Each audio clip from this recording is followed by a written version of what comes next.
Hi, greetings everyone. Welcome to this match in round two of the International Reparations Debate Competition for 2026. My name is Jermaine Barrett and I have the privilege to serve as the chair adjudicator for this match. With me on the panel are two very decorated gentlemen, and I'll allow them now to introduce themselves, beginning with Jason Williams. Good afternoon, everyone. So happy to be here. I'm one of the other adjudicators for today and looking forward to hearing from everyone.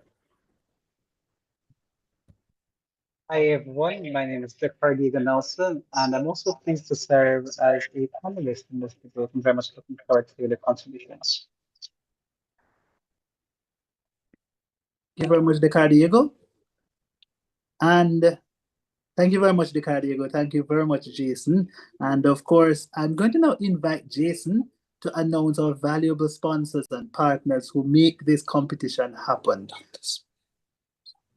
Okay, so our sponsors are, of course, the University of the West Indies, the Center for Reparation Research, UE Press, Jade, the University of Hull, and our main partner, which is, of course, the Repair campaign. So those are sponsors. Thank you very much, Jason. And hey, we have somebody else. While we're grateful for those institutions who partner with us, we are also delighted to be joined by Ambassador Smith from the Bahamas, former chair of the Bahamas Reparations Commission. Ambassador Smith, apologies. Ambassador Smith, please unmute your microphone and introduce yourself to everyone. Good afternoon to everyone. It's a great pleasure to be here again. I had a wonderful time earlier today, and I'm looking forward to a repeat of wonderful debate from what I know are really talented young people.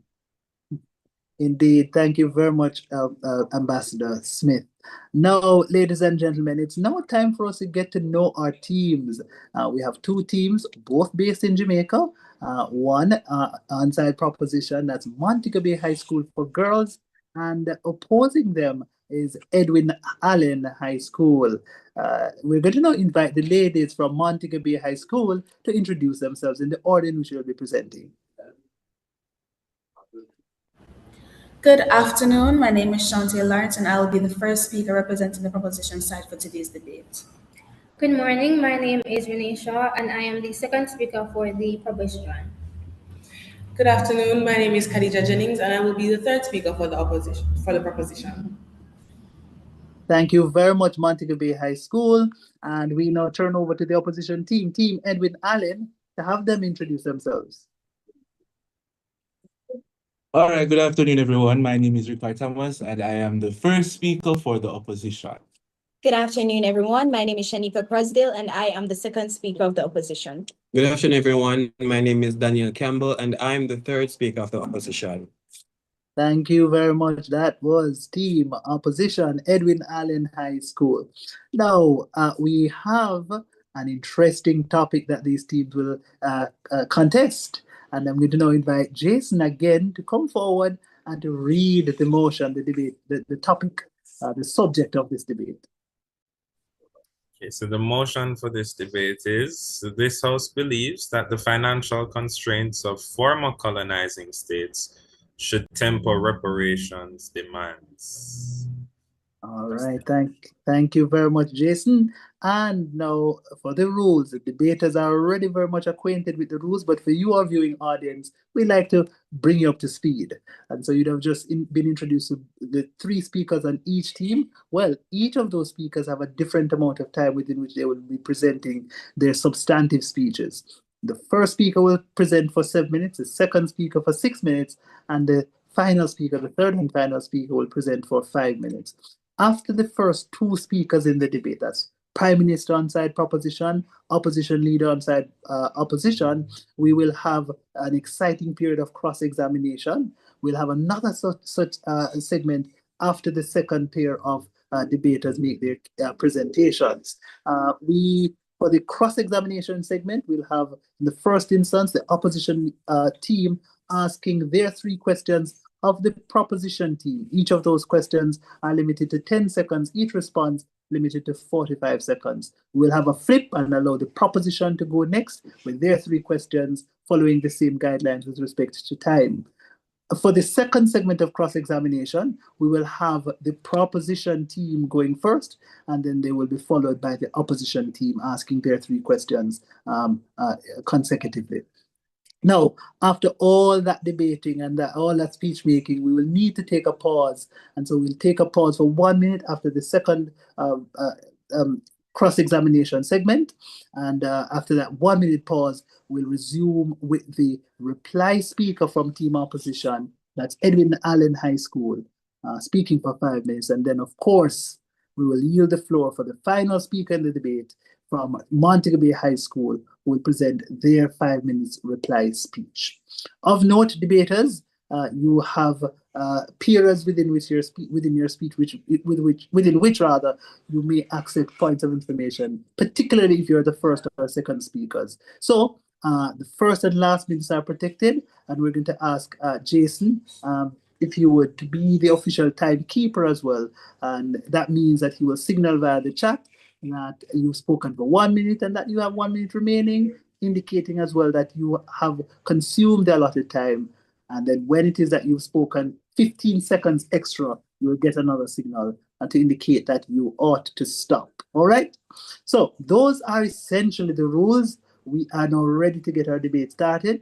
So at this time, allow me to invite welcome the Prime Minister from Montego Bay High School to present her case. Hear, hear.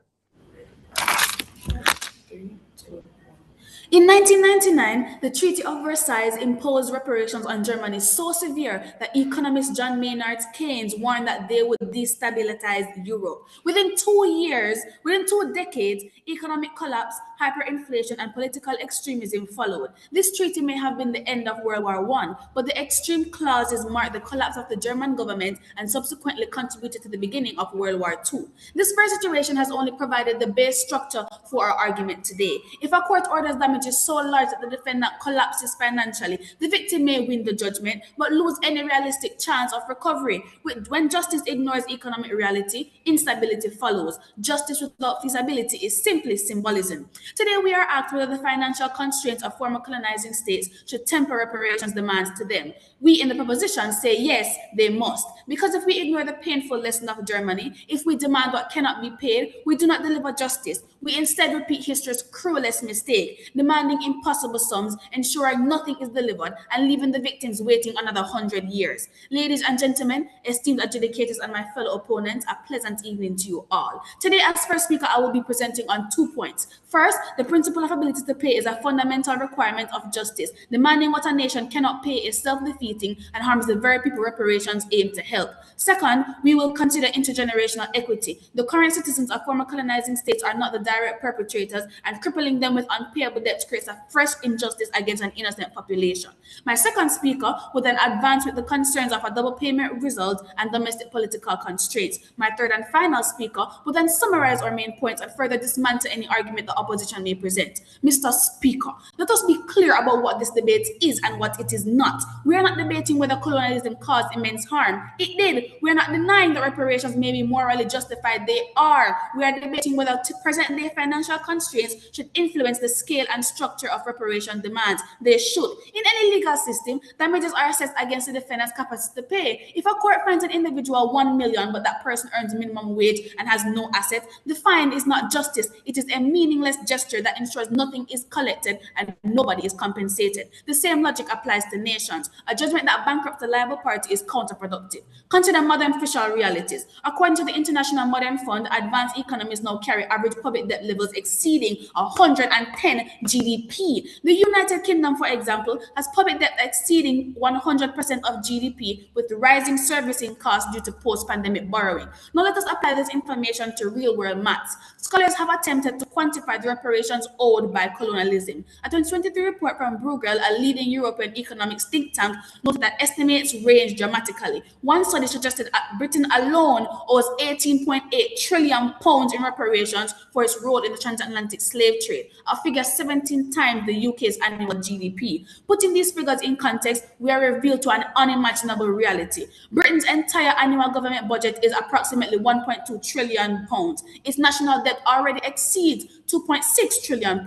Demand reparations equivalent to 17 years of total economic output is not a demand for justice, it is a demand for national bankruptcy. The pragmatic argument is also the moral argument. Demanding the impossible ensures nothing is delivered. A temporary demand structured as debt collection, preferential trade terms, technology transfers, and affordable payment schedules over generations actually achieve results. The difference between a demand that destroys and a demand that rebuilds is the willingness to temper it with realism. This leads us to our second point: intergenerational equity in the colonizing state. The opposition will likely paint a picture of a monolithic, guilty nation collectively responsible for historical crimes. But who exactly are the current citizens of former colonizing states? They are descendants of later immigrants. They are members of historically marginalized communities. They are individuals whose ancestors themselves faced exploitation. Take modern Britain. According to the 2021 UK census, 18% of the population of England and Wales identified as belonging to an ethnic minority group. London is a minority-majority city where over 40% of residents were born outside the UK. Many of these citizens are descendants from former colonies: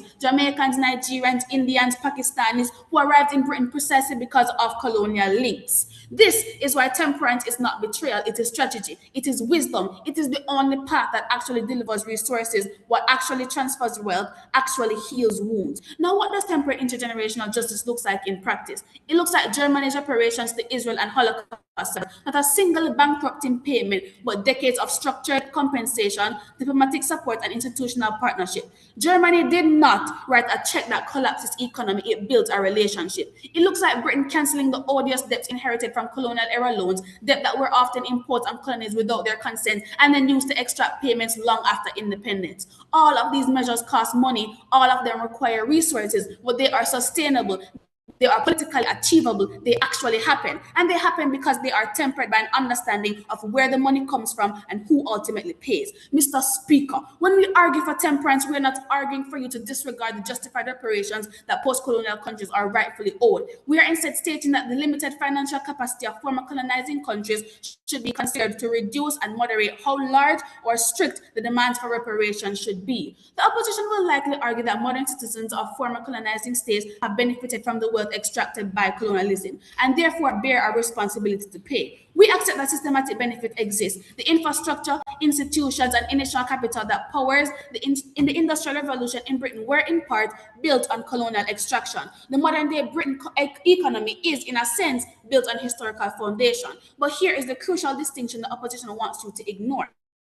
Acknowledging systematic benefit is not the same as assigning personal guilt, and the two demands completely different responses. Arguing systematic benefit suggests that because today's British citizens live in a country whose wealth was partially built on empire, they owe a debt. But let us not forget who these citizens are and why they are where they are. Systematic benefit is diffused and unevenly distributed. Personal guilt is not. You cannot paint an entire nation with the brush of collective guilt and then demand that every citizen pay the same price. That is not justice. That is collective punishment, which the international community has rightfully rejected since the Nuremberg trials. Opposition wants you to believe that the only just answer is to let the great-granddaughter die because justice for the victim must be absolute, uncompromising, and untainted by practical constraints. We in the proposition say this is barbarism disguised as morality. That is not justice. That is cruelty with a noble mask. We do not ask the House to abandon reparations. We ask the House to pursue them wisely, sustainably, and effectively. Temperance is not betrayal. It is the path to actually achieving what we all claim to want: a just and equitable future for all. The proposition versus momentarily.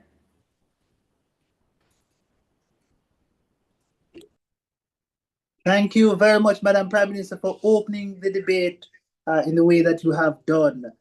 We now call upon the leader of the opposition to open the case on behalf of Team Edwin Allen, representing the opposition side in this debate. Hear, hear.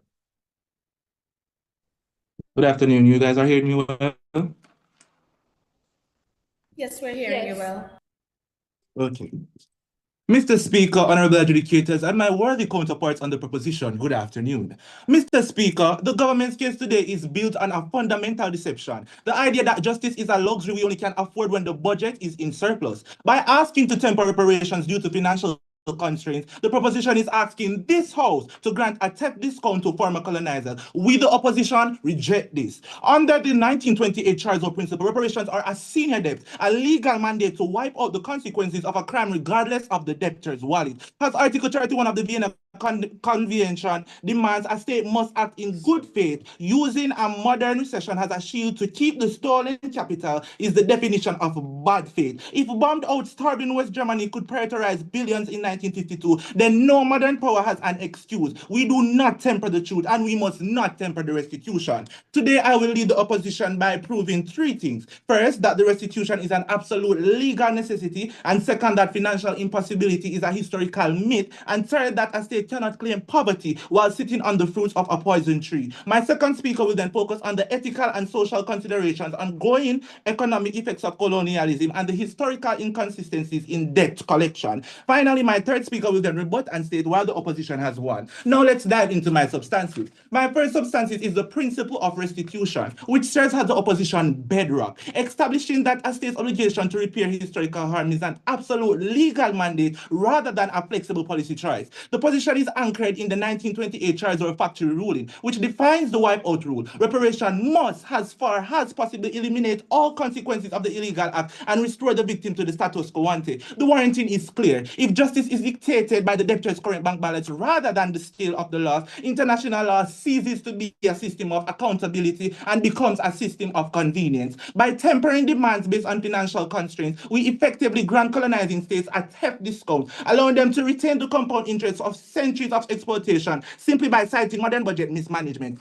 Furthermore, any attempt to moderate these demands based on current economic cycles violates the duty of good faith. Mandate Article 31 of the Vienna Convention. Under the successor state framework, modern colonizing states continue to benefit from stolen capital, the infrastructure, gold reserve, and institutional wealth extracted during empire, and thus remain in possession of the very assets required to settle for their debts. To claim financial hardships while maintaining a G7 status, massive military budget, and space program is a performative act of bad faith. This can suggest that the comfort of the modern colonizer is a higher priority than the survival of the formerly colonized, and a position that is both legally and morally indefensive. My second substance is about the myth of financial impossibility or comparative constraint. The opposition argues that financial constraints are a subjective political shield rather than an economic barrier. We prove this through a comparative analysis of the 1952 Luxembourg Agreement. Following World War II, West Germany was in a state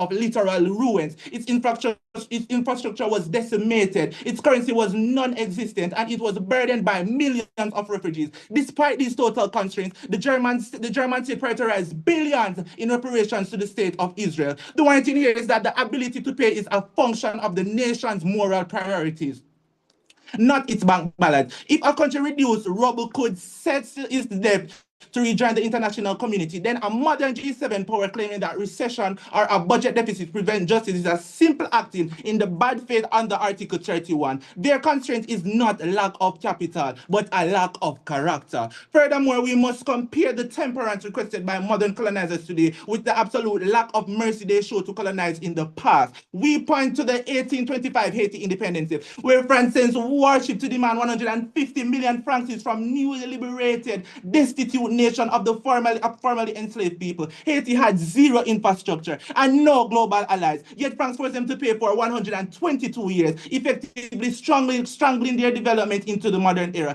The one thing is that international equity cannot be a one-way street. It is the height of hypocrisy for a former colonizing state to demand temperance, now that the debt is there to pay when they showed zero temperance when they were the creditors. To allow financial constraints to lower the demand today, reward the colonizer for the wealth they have already successfully extracted and hoarded.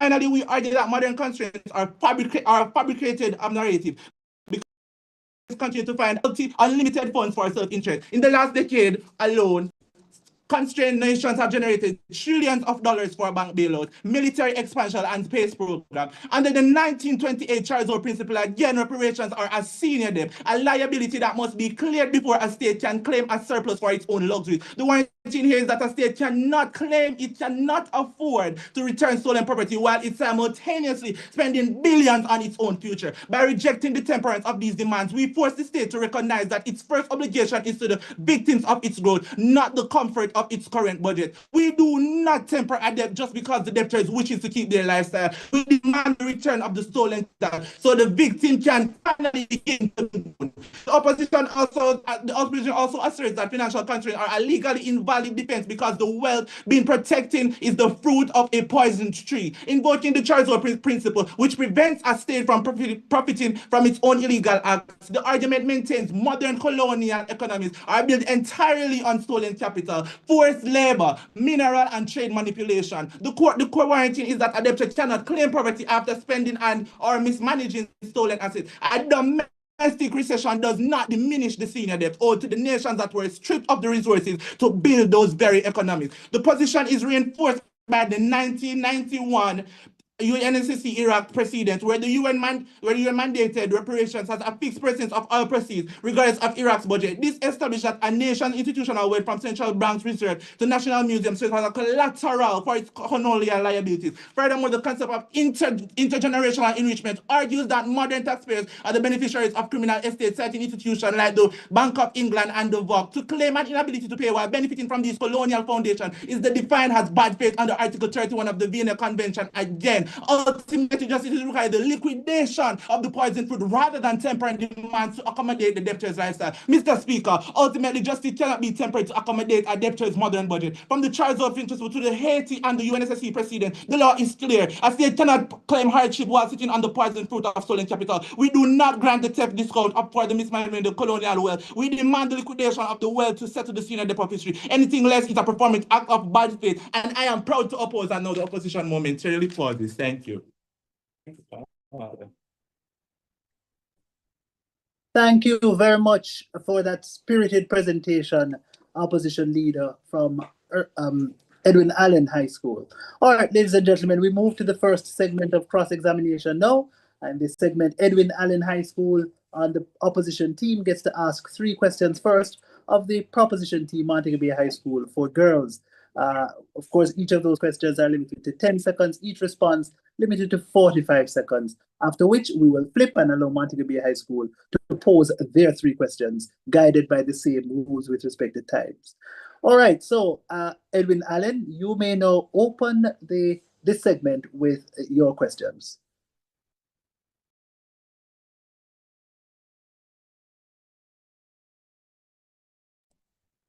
All right, so our first question is, don't former colonizers' historical gains from colonization outweigh their current financial situations?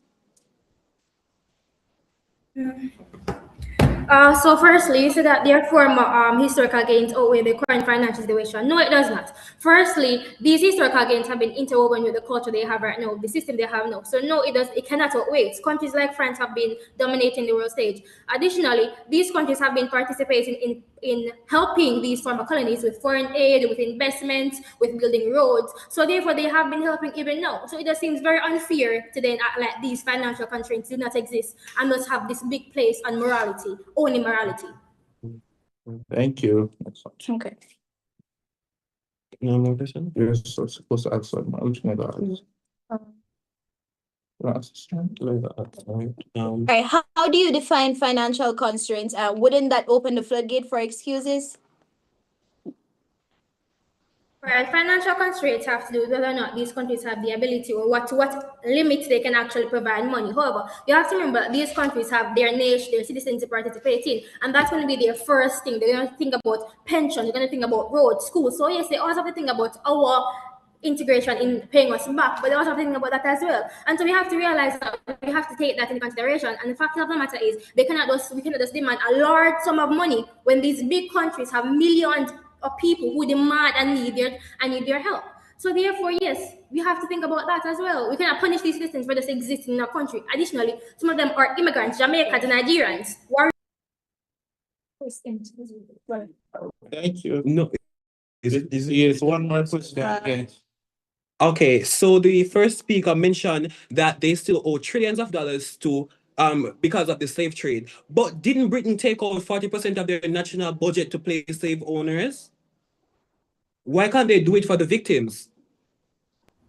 No, that's very much true. And it was a very deplorable act. But we don't live in the 1800s where deplorable acts are just accepted by society. We live in present day reality. You can't just expect a country to take over 40% of its GDP or maybe not that much and just give it to a country. They have to account for it. Listen, they have to account for their debts. The UK is in debt. They have to account for that. So we have to realize that we don't live in the past. We don't live in the 1800s where it's only a stock of gold that matters. We live in present day reality. We have to account for that. Okay.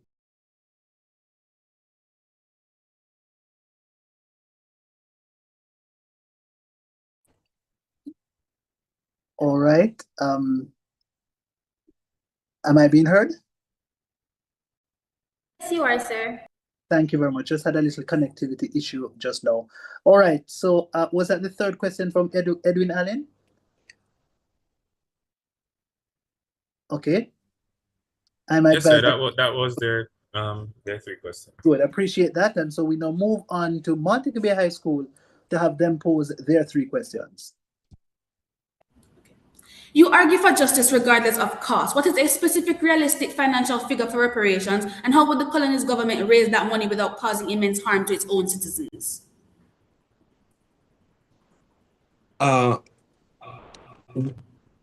It's not just about money, my opponents. It's about how about sovereignty debt cancellation? How about trading? How about helping the schools and the hospitals that are in need? It's not about money, and your focus is basically focusing on how much money that you guys have to give back to us. We're not asking for that. We're asking for you to help us in any way that you possibly can. It's not about settling down on money. How about skill trade? All those things are things that you need to help your country, and things that we need to help our country too. I mean, reparations come in more than one form. It's not about just money. You have other forms of reparations, compensation. Say for example, Jamaica. So UK is more advanced when it comes out to technology, when it comes out to programs. Why not offer initiatives that we can benefit from, or put initiatives in place that will help us? You claim the wealth of former colonizers are built completely on colonialism, but isn't it equally built on subsequent industrial innovation, the hard work of its citizens, and the rule-based global trade system? What? Can you repeat for me, please? You claim that the wealth of former colonizers is built completely on colonialism, but isn't it built equally on subsequent industrial innovation, the hard work of its citizens, and the rule-based global trade system? Some answer to that. Most of it was developed off of what they gained from ownership. So what we're going to replace. So by immigrant, yeah, by immigrant. That's it. Most of that was done by immigrants, for your information. So most of the building, helping to build the country was done by immigrants. So you adding in this point to say that what is the industrial? Yeah, the industrial. The hard work of the citizens. Hard work of the citizen. Most of that was done by immigrants, because look at the farm work programs. You're not finding anybody like directly from the country going on farm work. It's always people from the Caribbean islands going on the farm work to try and help themselves and also build the country. We're not talking about the descendants of the colonizers. We're not talking about descendants of the colonizers. We're talking about us. Colonizing state and all that. All right. So the third question: there are multiple instances of G7 and wealthy states providing monetary and human labor to colonized states, including preferential trade, humanitarian aid, and hospitals. How do you account for demanding egregious funds without accounting for their current contributions? Repeat that question for me, please. There are multiple instances of G7 and wealthy states providing monetary and human labor to colonized states, including preferential trade, humanitarian aid, and hospitals. How do you account for demanding egregious funds without accounting for their current contributions? We don't understand. Okay, repeat it slower. Or repeat it. Okay. Repeat it slower, yes. Okay, there are multiple instances of G7 or wealthy states providing monetary or some kind of contribution to colonized states. This includes preferential trade, humanitarian aid, and hospitals and roads. How do you account for demanding egregious funds without tempering and not accounting for the current contributions that they are making? Speak. Wait, they didn't temper.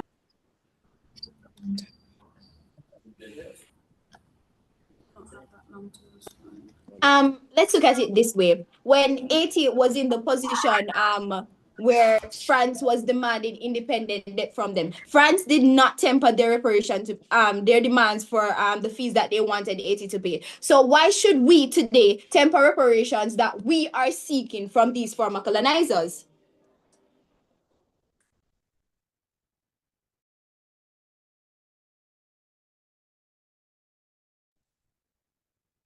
All right, thank you. Thank you very much for that exciting segment of cross-examination.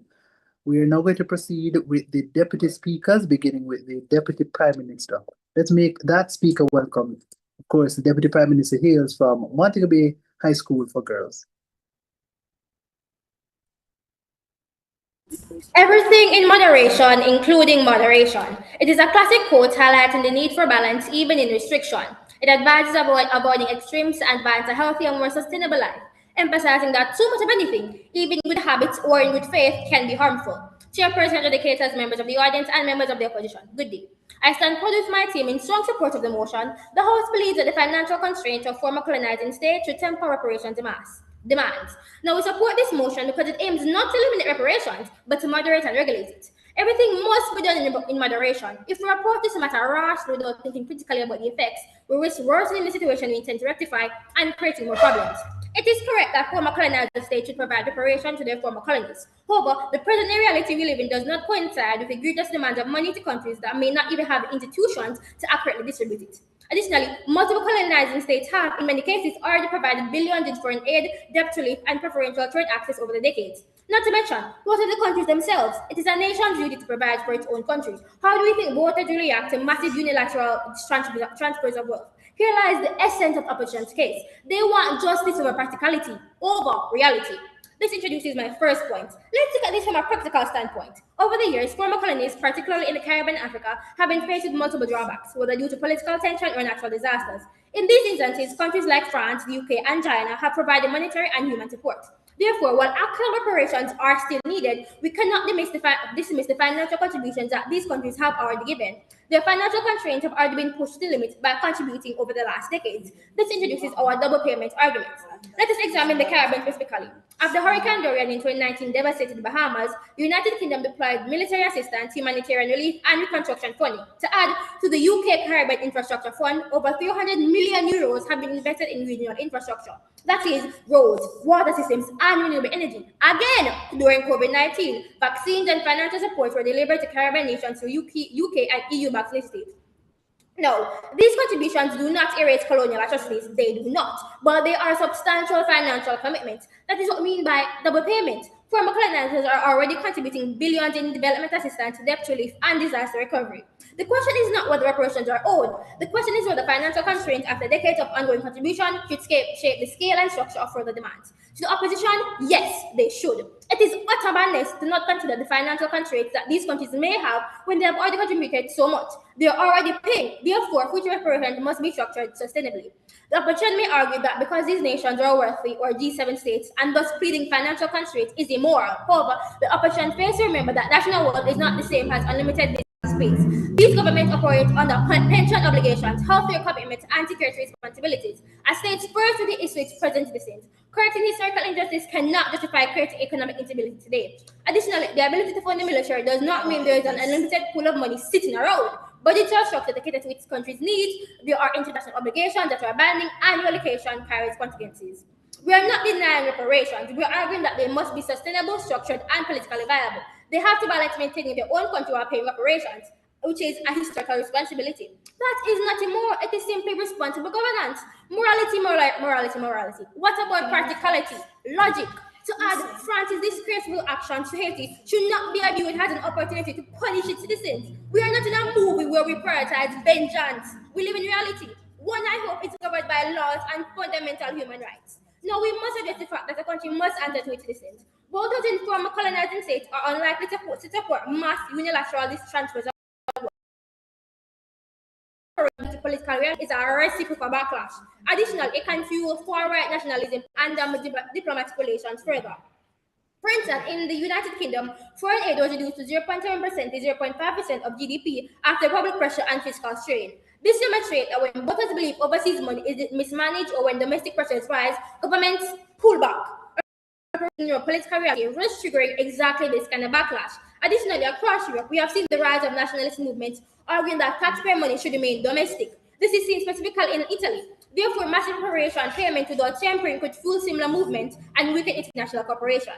Therefore, tempering reparation is not even really about denying justice. It is about ensuring that justice survives democratic scrutiny and remains sustainable over decades. Therefore, judges, we must return to the core of this motion. The House is not debating whether reparations are justified. We're debating whether financial constraints should temper those demands. We have shown that former colonizing states are already contributing to disaster relief, infrastructure funding, and debt support. We have also shown that when overseas financial commitments ignore domestic, political, and fiscal realities, backlash follows. We saw this in the United Kingdom when foreign aid was reduced about COVID-19 due to fiscal strain and public pressure. Therefore, if reparations are demanded without structure, without sustainability, and without regard to political reality, the consequences are clear. Political backlash, reduced diplomatic cooperation, economic instability, and ultimately fewer resources for the very nations seeking justice. Justice that collapses under political pressure is not justice at all. Tempering reparation is not a rejection of responsibility at all, additionally. It is the only way responsibility can be honored in the long term. The proposition rests momentarily. Thank you very much. That was the Deputy Prime Minister coming to us from Montego Bay High School. We now invite the Deputy Leader of the Opposition from Edwin Allen High School to extend the case on behalf of the opposition side. Here. Is everyone hearing me clearly? Yes, I'm hearing you. All protocols observe a pleasant afternoon. The motion before us today is this House believes that the financial constraints of former colonizing states should temper reparations demands. We, the opposition, firmly oppose this motion. Here are a few arguments in support of our standpoint on this motion. The principal assertion is that of ethical and social considerations. Reparations are fundamentally grounded in ethical and social considerations that go beyond financial metrics. Advocates assert that acknowledging and rectifying historical injustices is a state responsibility, irrespective of contemporary financial limitations. Amnesty International highlights that reparations encompass not only compensation, but also restitution, such as the return of land or resources to marginalized communities, and institutional reforms aimed at addressing systemic inequalities resulting from colonialism. Institutional reforms might include implementing policies that promote equitable access to education, healthcare, and employment opportunities for affected populations. The imperative to dismantle these inequalities and foster social justice is viewed as a priority, underlining that addressing historical wrongs should take precedence over financial concerns. Secondly, ongoing economic effects of colonialism. Financial constraints cited by former colonizers can be viewed as an extension of colonial legacies that continue to affect the economies of formerly colonized nations. Many of these countries still face significant economic challenges due to exploitative practices that occurred during colonial times. These challenges can include severe trade imbalances, underutilization of natural resources, and ongoing poverty factors compounded by restrictive economic relationships with former colonizers.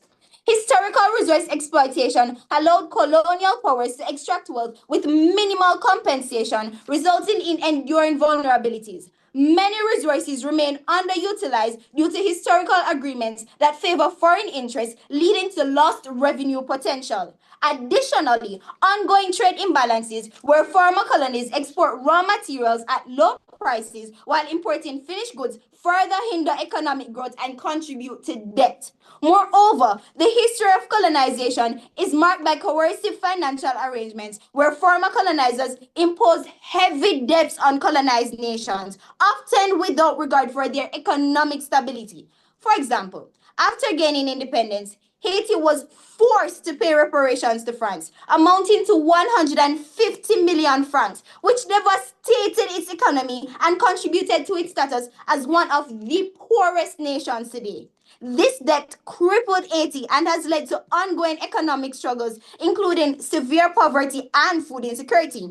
The repercussions of this financial burden are evident as the country continues to grapple with the consequences of colonial exploitation while also spending much of its limited resources on repaying foreign debts. If colonizers did not temper their demands in such instances, then why should we temper demands regarding reparations today? Moreover, many former colonized nations currently experience similar financial struggles due to colonial legacies. Nations like Jamaica suffer from economic instability, with the bauxite industry largely controlled by foreign entities, leading to limited local reinvestment.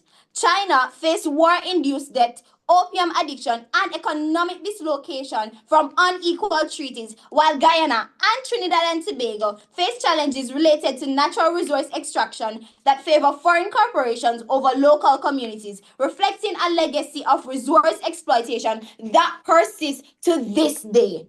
Furthermore, the ethical argument posits that moral responsibility supersedes financial capacity when it comes to reparations, which serve to acknowledge the enduring impact of slavery and colonialism while facilitating healing. This viewpoint is supported by articles from the Universal Declaration of Human Rights.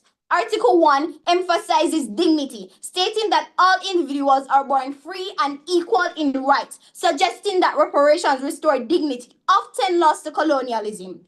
Article 8 asserts the right to seek effective remedies for violations of fundamental rights, indicating that victims of colonial exploitation are entitled to justice and reparations.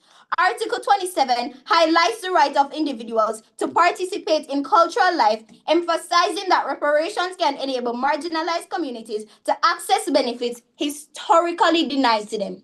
Together, these articles underscore the ethical necessity of reparations, affirming that financial constraints should not mitigate the responsibility to rectify historical wrongs. Mr. Speaker, reparations doesn't only take the form of financial compensation. It also takes the form of land restitution, investment in development, healthcare support, education access, and debt cancellation. And that's just naming a few. If former colonizing states are indeed facing financial constraints, they can compensate former colonized nations by supplying them with medicine, return land or property taken during colonization, or provide scholarships for students. My opponents, it's time to be smart. It's time to get reparations, and it's high time we stop making excuses for former colonizers, giving them a way out of everything. It's time we hold them accountable for all the damages our nations have faced as a result of them. Think about it. Why should we consider tempering reparation demands due to the financial constraints of former colonizing states when they didn't temper the independent debt they exacted upon us post-abolition? The opposition pauses.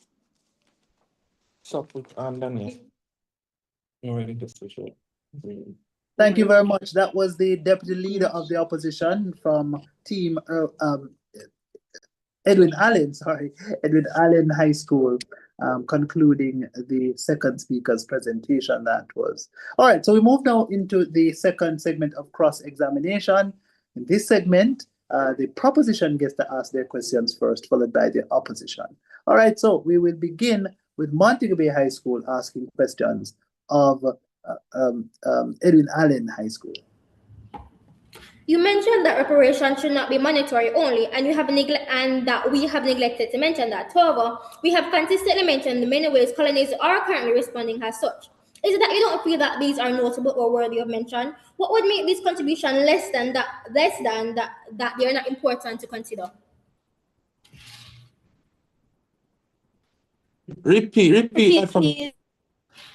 Right. So you mentioned that reparations should not be monetary only, and that we have neglected to mention that. However, we have consistently mentioned the many ways colonies are currently responding with non-monetary means of benefit. Is it that these contributions are not notable or worthy of mention, and what would make these contributions less than to not be even considered? Montego Bay High School, are you here? Being ignored. Am I muted? You're not hearing? Repeat the question. You're hearing me? Hearing me? Okay. So repeat the question. Repeat the question. Okay. You mentioned that reparations should not be monetary only, and that we have neglected to mention that. That we're saying that reparations can only be money. Okay. Right. However, we have consistently mentioned that reparations don't have to be monetary, and that colonies are currently doing non-monetary means. So is it that you don't feel that these methods are worthy of mention, or they're not notable? And if so, what is exactly making these not worthy to be considered?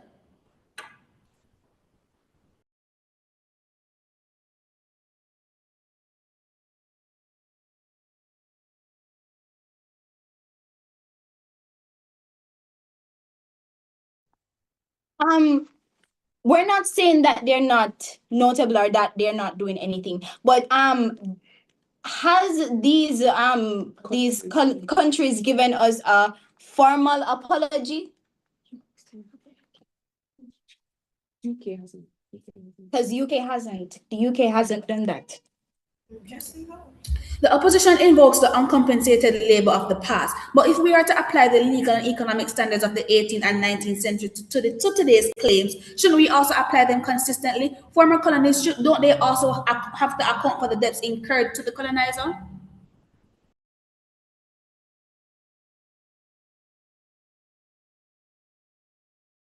Could you please repeat the last part of your question? Repeat what?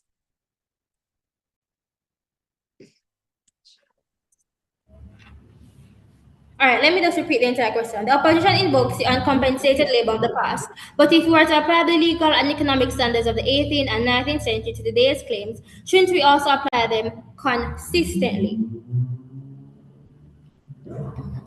Former colonies also have to account for the debts incurred to the colonizer.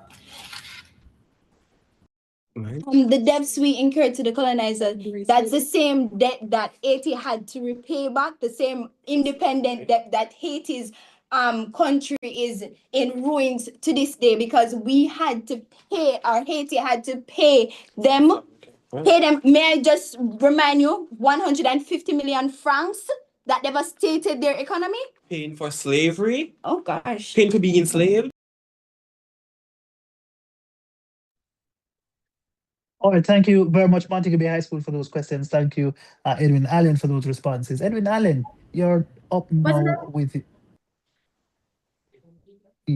Was that the third question from Montego Bay High? I think they have one question. Oh, sorry. Apologies. Just having some technical challenges here. Go ahead, Montego Bay High School, with your third question. All right. So the opposition points to the fact that colonizers didn't temper demands on slaves or colonies. They are absolutely right, but isn't their argument essentially that because the original crime was merciless, the punishment or redress today must also be merciless? If a crime was committed without temperance, how do you just respond with the same brutality? We're not saying that because it was the money we're not saying because the money they wanted from us to pay them as independent that was brutal, that we should also bring brutality. What we are saying is there are many forms of reparations. Let's not just focus on the financial constraints of former colonizers, because it's not just about money. There are other ways that we can get reparated. There are other forms of reparation we can take into consideration.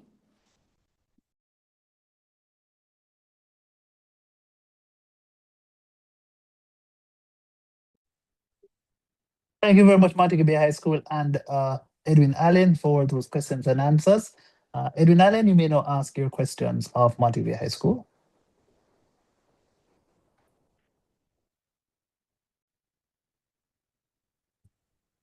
All right, so our first question, does the state remain legally responsible for its historical debts even after the original leaders have died?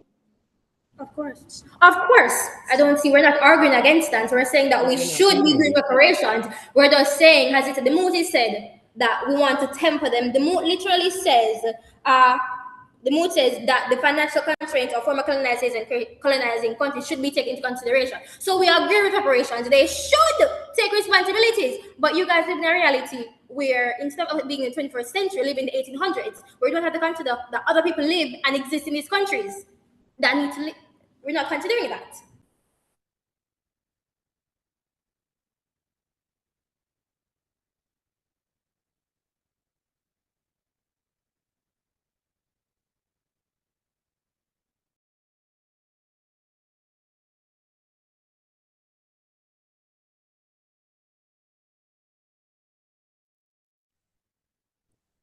How do you justify, as the second speaker mentioned, about the pandemic aid for reparation? Do you consider that as reparation?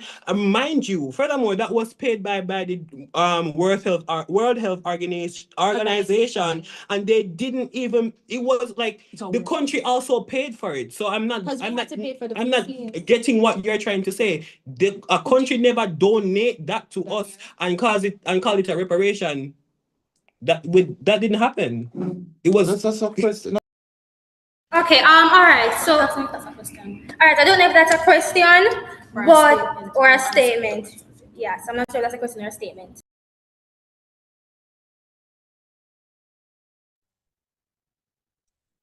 All right, Edwin Allen, may we have your third question?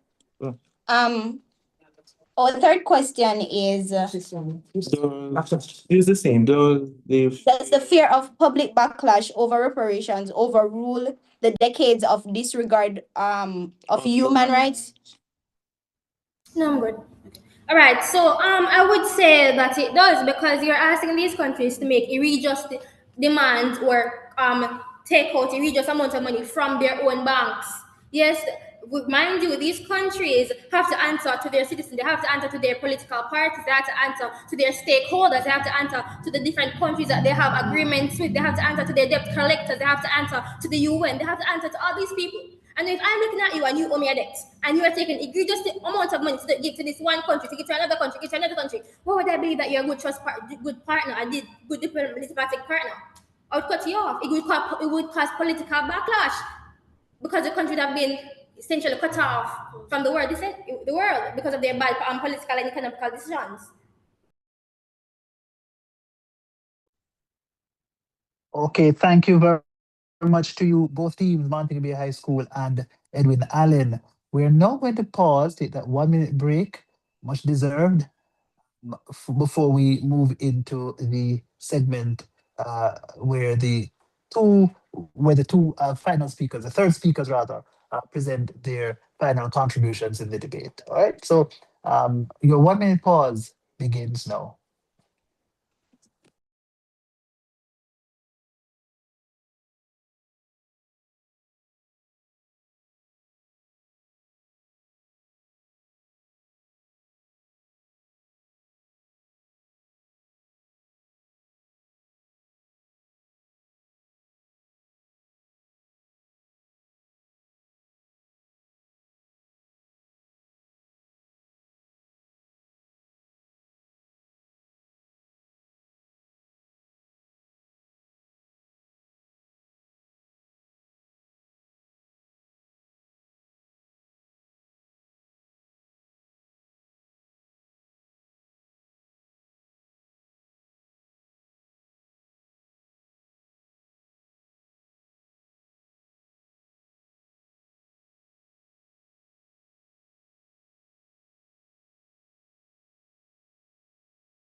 Thank you. We are now ready to hear those reply speeches.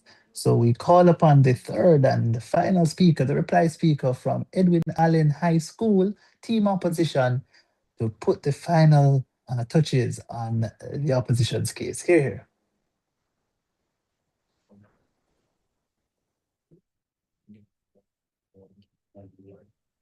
Ready, set, go. Yes. Mr. Speaker, honorable adjudicators, and not last but not least, my most worthy opponents. The government case today is built on a convenient, calculated, and frankly insulting fantasy. They argue that reparation are a non-compulsory gift, a charitable donation given only when the colonizers' budget is in surplus.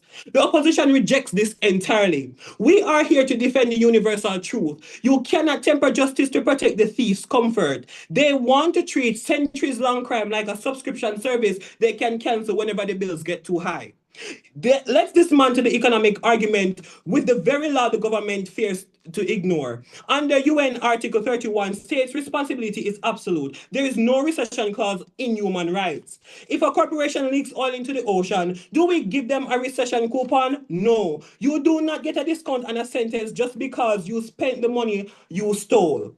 This isn't about allocation of funds. It is the return of stolen property. If you could calculate the value of a human being being a property in 1833, you can calculate the debt owned by their descendants in 2026. The government claims that they are broke, but look at the wealth extracted from our soil.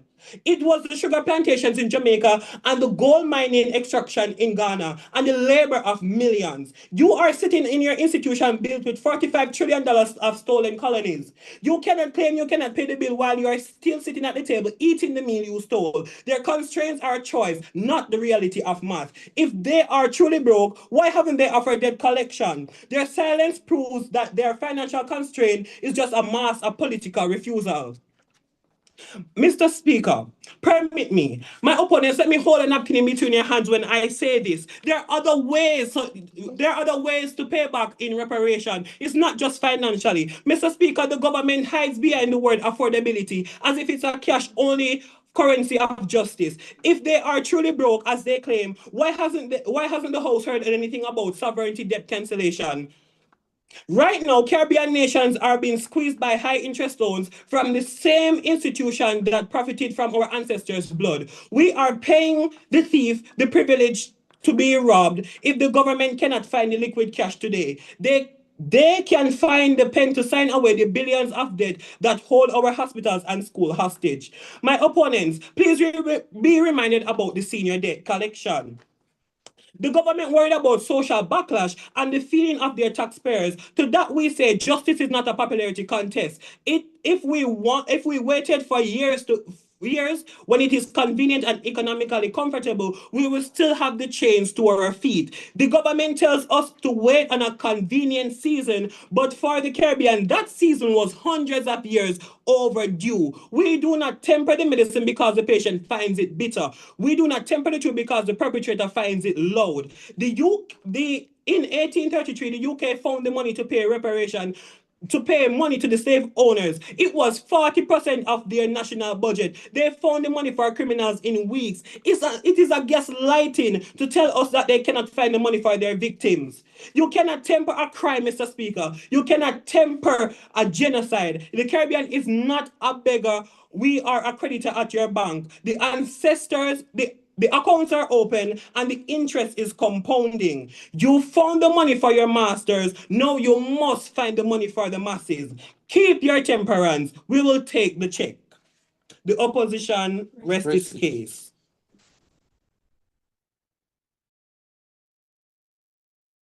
Thank you very much. Quite a strong conclusion that was from the opposition team, Team Edwin Allen. Ladies and gentlemen, we now welcome the third and final speaker in this, from Team Proposition, the final speaker in this debate. Let us make welcome from Montego Bay High School, their reply speaker. Here. Mr. Speaker, esteemed adjudicators, members of the House. As third speaker for the proposition, my responsibility is clear: to rebuild our case, dismantle theirs, and remind this House what we are actually debating. Let me repeat the motion for today. This House believes that the financial constraints of former colonizing states should temper reparations demands. We are not demanding you disregard reparations. We are arguing that you think about the needs of the citizens existing today in these post-colonizing countries. Because throughout this debate, the opposition has tried to shift the ground. They want this debate to be about morality versus immorality, when it is actually about sustainability versus collapse. We are not denying that colonialism caused immense harm, and we are not denying that reparations may be morally justified.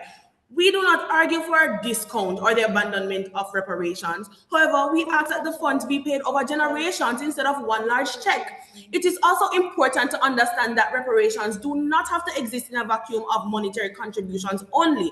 And we do not suggest that, as it can already be seen through education and infrastructural development, as mentioned by my first speaker. What we are saying is that financial constraints must temper reparations demands, not erase them, temper them. To temper means to shape carefully, to balance, and to prevent destruction. When justice ignores feasibility, instability follows. You say, if they did not temper for us, why should we temper for them? It is important that the opposition is reminded that structures of reparations are based on justice. Your clauses sound more like a call for revenge rather than justice, and that is not what we stand for. What logic can be applied to placing countries we view as bigger in that very same position? Mr. Speaker, when you demand what cannot be sustained, you do not secure justice. You guarantee disaster. Mr. Speaker, we must remember that former colonizing states are not frozen in 1850. They have contributed billions in foreign aid, infrastructural funding, and disaster relief, including across the Caribbean. No. Are we saying that these contributions erase colonial crimes? No, of course not. But they are financial commitments. So the question becomes, if states are already paying through structured development partnerships, should additional reparations ignore their fiscal limits entirely? The opposition says yes. And that is where their model becomes dangerous. They assume wealth equals unlimited resources. It does not. Governments operate within budgets. They face debt servicing, healthcare costs, pensions, domestic welfare responsibilities, and security obligations. If you suddenly impose massive, uncompromising reparations without regard for fiscal reality, you force governments into one of two outcomes, either economic instability or political backlash. For instance, during COVID-19, they had to reduce the budget to foreign nations due to this. Nowhere did we say that this is an example of reparations. And both of those two outcomes harm the very people reparations are meant to help. Let us talk about backlash. When voters feel their economic security is being threatened, governments retreat. We have already seen foreign aid reduced in times of fiscal strain. We have already seen nationalist movements rise across Europe arguing that taxpayer money should remain domestic. What will happen if reparations are framed as limitless and economically destabilizing? Governments will cut overseas spending entirely. So I ask the opposition directly, if your uncompromising model leads to zero payments because governments collapse politically, would you have achieved justice, or would you have just delayed it for another 100 years? Because symbolism does not build schools, symbolism does not repair infrastructure, and symbolism surely does not stabilize economies. Structured and sustainable payments do. Now let us address the moral argument that they are relying on. The opposition paints a picture of present-day citizens as collectively guilty, but modern populations in former colonizing states are complex. They include immigrants from former colonies, descendants of the working class who never profited from that empire, and many marginalized communities. Justice cannot mean creating new victims to symbolically compensate for old ones. If we rightly refuse to blame present-day citizens of former colonies for post-independence corruption or mismanagement, then consistency demands we also must recognize that present-day citizens of former colonizing states are not personally responsible for centuries-old crimes. Our model says, yes, pursue reparations, but pursue them through debt cancellation, trade reform, long-term development funds, and technology transfers, not just through a single destabilizing check. Because justice that collapses under political pressure is not justice. Justice that bankrupts economies is not justice. True justice survives scrutiny. True justice lasts decades. True justice is sustainable. Mr. Speaker, idealism without implementation is theater. We choose implementation. We choose sustainability. The proposition rests.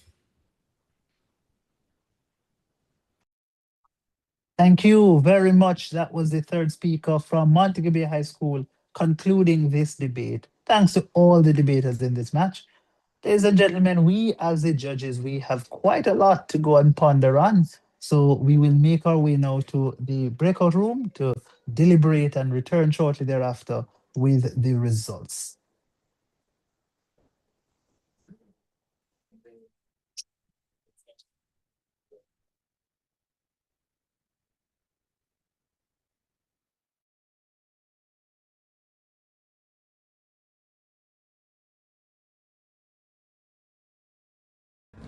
Now, I strongly withhold the stance that reparations are needed today because of the long-lasting social, economic, and psychological effects of slavery, colonialism, and systematic depression still impacting communities. These long-term effects have created unequal access to wealth, health, education, and opportunity. Reparations aim to address these lasting harms and promote genuine equality and justice. My name is Shante Lawrence. My name is Renee Shaw. My name is Khadija Jennings. And we're here representing the Montego High School for Girls in the 2026 International Reparations Debate. Good morning, ladies and gentlemen, boys and girls. Why do we need reparations? The answer to this question is simple. But first, let's define the key term in the motion reparations. Reparations is defined by the Cambridge Dictionary as payment for harm or damage. Answer the question. Reparations matter today because of the wealth gap, health disparities, and systematic racism that stem from slavery, and colonialism persists. Paying it forward helps close that gap, acknowledges historic injustice, and builds a more equitable future. The Center for Reparation Research is thrilled to launch this International Reparation Debate Competition. This International Reparation Debate Competition that we launched today for secondary schools is one of our most important projects. How do we engage youth on matters of reparatory justice? The change needed in the education system can only be advanced when the youth are engaged and their voices are heard. Why is reparations so important in and for the Caribbean? Because time comes for justice for our ancestors. Time comes for the Caribbean to insist on the right to development, to be compensated for the violence against our ancestors. So outreach to the young people who have joined this movement is critical. There is no mass movement that isn't a youth movement. And we certainly want reparations to be a mass movement.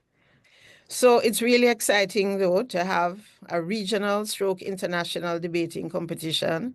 And I'm looking forward to your participation as you construct your arguments for and against, remembering that the 10-point plan for reparatory justice is our guiding framework for the areas in which we are demanding compensation, because we certainly want to impact the public opinion and awareness in Europe. So it's fantastic to have the United Kingdom participating as well.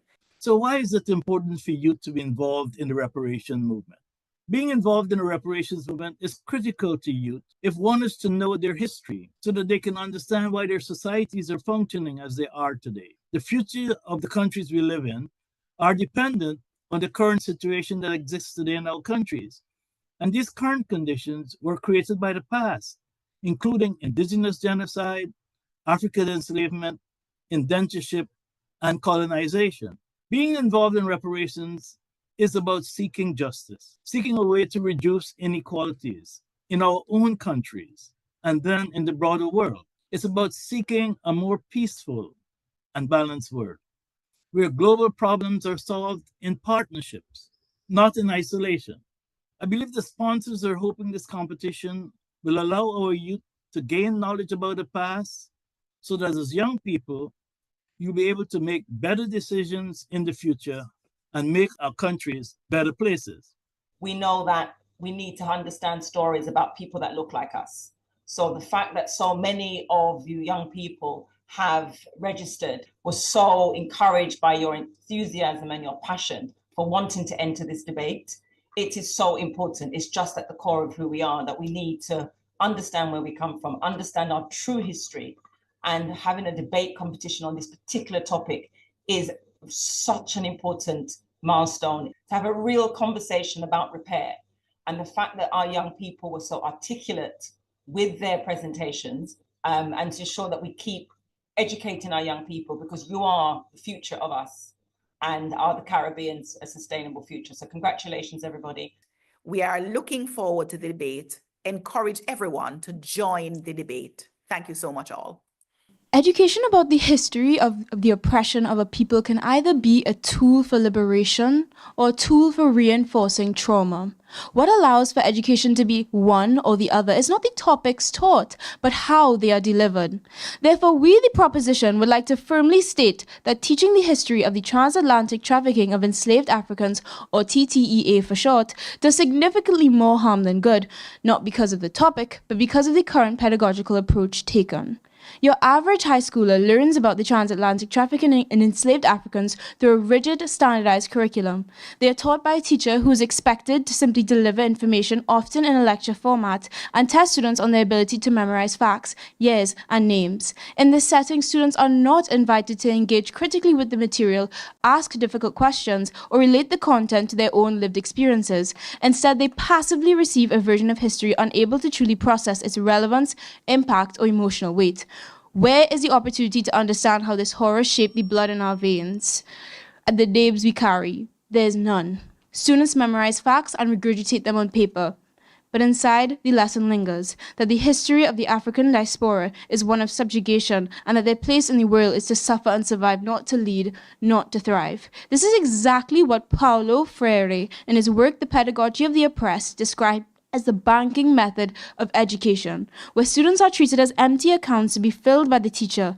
Freire believed this model was fundamentally oppressive because it prevents learners from becoming active participants in their own liberation.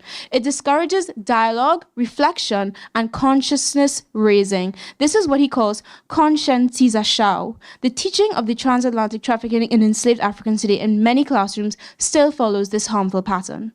When this topic is taught in a banking method that assumes dichotomy between human beings and the world they live in, Freire says an individual is a spectator rather than a recreator. This kind of teaching doesn't empower, it conditions students to fit into a world shaped by oppression rather than resist it. And that is why we say it does more harm than good, because it teaches history in a way that keeps students passive, not engaged. We learn about Oladoye Ekiano, we learn his name, we learn that he experienced this and he wrote an account, but do we open the book and study it and analyze it and discuss it with our teachers the way that Israeli schools discuss Elie Wiesel's Night of the Holocaust? The opposition says they want students to learn about the slave trade and the enslavement of a people. And of course, we all want all students across the world to have reverence for this grave and absolutely horrific period of history. And we do this with the intention that learning about it can empower them to challenge the lingering legacies of racism and inequality. However, defending the status quo, which our opposition seeks to uphold and claims offers us more good than harm, will not offer us this. This is not remembrance. This is not reverence. And when you trace the system back to its roots, you realize that this is not our system at all. Accepted. The fact that students today are not listening about the brutality, but also about the resistance, the rich civilizations before slavery, and the ongoing legacies, creating empowerment more than harm. Right. Our issue is not with these topics being taught, but it is the way that they are taught and the way that they are emphasized with regards to all of the other things that are occurring within African history. To continue, our education system was inherited from Britain, a colonial power that had no interest in nurturing Caribbean identity or liberation. And what good can we expect from teaching this topic when we are continuing to do so in England's pedagogical approach? Even worse, as you mentioned, African history is taught in the Americas and Europe as though it began with slavery. From primary school, students are introduced to African people not through the glory of their kingdoms, their intellectual traditions, or their achievements, but through their chains. Why is it so hard for you to name a single black figure whose legacy is not defined by resistance or white oppression? Why is it that we teach about Toussaint and Nani, but not Imhotep, Mansa Musa, or Queen Nzinga in the same breath? This should be taught first. And compare this to how the Holocaust is taught in Israeli. This is taken from the Israeli Ministry of Education. Point of information. Declined. Children are introduced to the brilliance of their culture first, their thinkers, their faith, and their resilience before they are taught about genocide. Their oppression is contextualized within a legacy of strength, not as the first chapter. If that isn't a pedagogical problem, then what is? When slavery is taught primarily as a story of powerlessness and victimization, with the current banking method of pedagogy, it does more than inform. It deeply affects the psychological development of students, particularly those of the African diaspora. During adolescence, a critical time for identity formation, as described in Erikson's theory of psychosocial development, students are particularly vulnerable to internalizing messages about their race and their place in history. If the dominant narratives they encounter emphasize subjugation or this constant need to fight without also highlighting pre-colonial civilizations and agency, students may inherit a sense of trauma and inferiority. Claude Steele and Joshua Aronson's 1995 concept of stereotype threat shows that students underperform when they fear confirming negative stereotypes about their group, a common experience for Black students navigating a curriculum saturated with ancestral suffering. In classrooms where Black students only encounter these narratives and are rarely offered examples of greatness before colonial times, they are more likely to fear confirming negative stereotypes about Black intellectual inferiority. And yes, this study found that this did significantly reduce their academic performance. In contrast, we argue for emancipatory pedagogy, which views students as active co-creators of knowledge and encourages reflection, dialogue, and transformation. We want students to read and discuss the first accounts, and this should be a mandatory part of the curriculum, not an option. Additionally, students should be first met with pre-colonial history that showcases the richness and strength of Africans from various tribes and kingdoms before delving into the horrors of the slave trade. Through student-centered dialogic approaches, this topic becomes not a detached narrative of victimhood, but a pathway to critical consciousness where students develop an internal locus of control, a sense of pride, and the tools to challenge injustice. When classrooms prioritize empathy, voice, and critical inquiry over memorization, the teaching of the TTEA can become what Freire calls a practice of freedom, not oppression. We are fully justified in arguing that teaching the history of the TTEA causes more harm than good on the basis of the heavily flawed pedagogy. In parliamentary debate, motions like this are evaluated based on the status quo, meaning how things are actually occurring now. As such, the opposition cannot shift the debate by suggesting that in some ideal future it could be taught differently or argue on the basis of the principle. We are debating the present, and the burden is to defend the way that it is taught now. Thank you. All protocols observed, the opposition remains resolute against the motion. This House believes that the teaching of the trafficking of enslaved Africans causes more harm than good. We in the opposition agree that there are flaws in the method, but we argue that even in its current form, teaching this history does far more good than harm.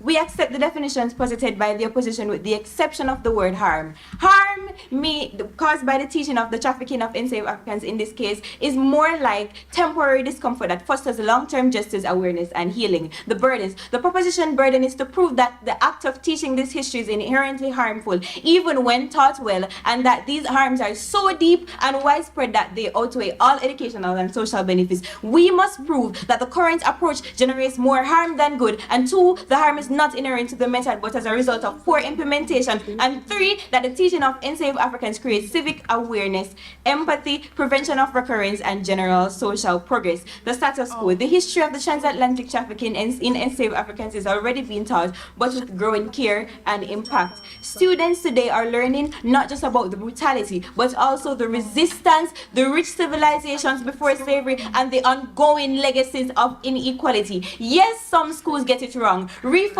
is being done for more inclusive, trauma-informed, and empowering education, making it the norm. Mr. Speaker, we are not for the current way of teaching this history. The motion didn't state the current way. We are for the best way of teaching this history. Allow me to rebut. And this best way is trauma-informed teaching. This would be training teachers to handle emotional topics with care, no graphic reenactment, use check-ins, and create safe spaces. This builds resilience instead of re-traumatizing students. And 2, balancing the story. Don't stop at brutality. Teach about African civilization, resistance leaders like Nani of the Maroons, and achievements of the African diaspora that restores pride and identity. 3, we would center real voices, use first-hand accounts, African scholars, and cultural sources to humanize the content and shift away from cold textbook trauma, and link the past to the present, which will let students reflect through debate, which is already being done, and modern connections to racism and justice. This transforms discomfort into action and purpose, including Black educators. Involve Black voices in teaching is as authenticity, prevents tone deafness, and build trust. in diverse classroom. This is credible as the RUN program has a similar approach, and it has proven to be working, as it has a 94% increase in the racial unity and empowerment.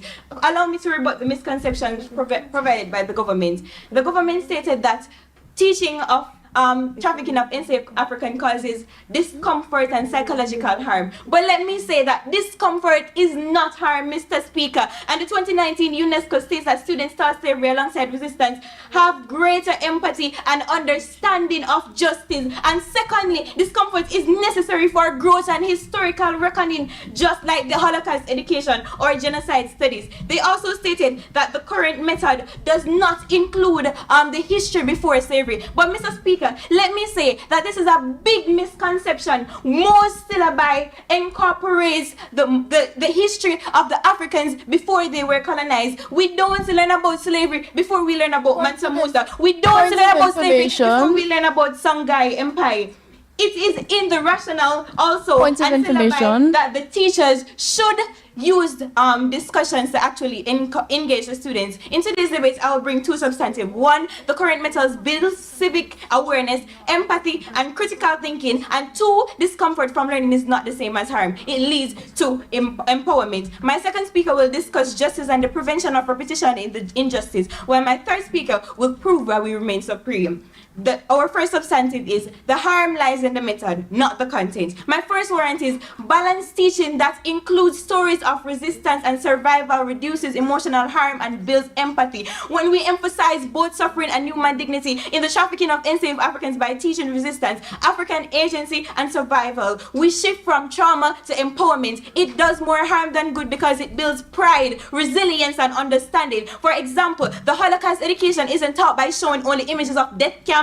They come with stories of resistance, survival, and moral courage. It fosters pride, empathy, and moral courage instead of guilt or division. That's why balanced, trauma-informed teaching benefits are supreme. My second warrant is effective, safe teaching already exists and work. We're seeing programs like Facing History and Ourselves offer concrete evidence that teaching hard history can be both emotionally and safe, intellectually enriching. According to a 2021 RUN Corporation study, students in these programs which is a reform program by the way, show that 94% increase in civic agency, meaning they felt more empowered to take social action and reported deeper empathy, stronger historical understanding, and more open-minded attitude. And the fact that we're seeing this in real classroom, Mr. Speaker, proves that harm is not inherent to the topic. It's about how we design the curriculum and support teachers, and we are currently doing this now through reform. If we have models that work, and we do, then the moral burden shifts to improving delivery, not erasing the content.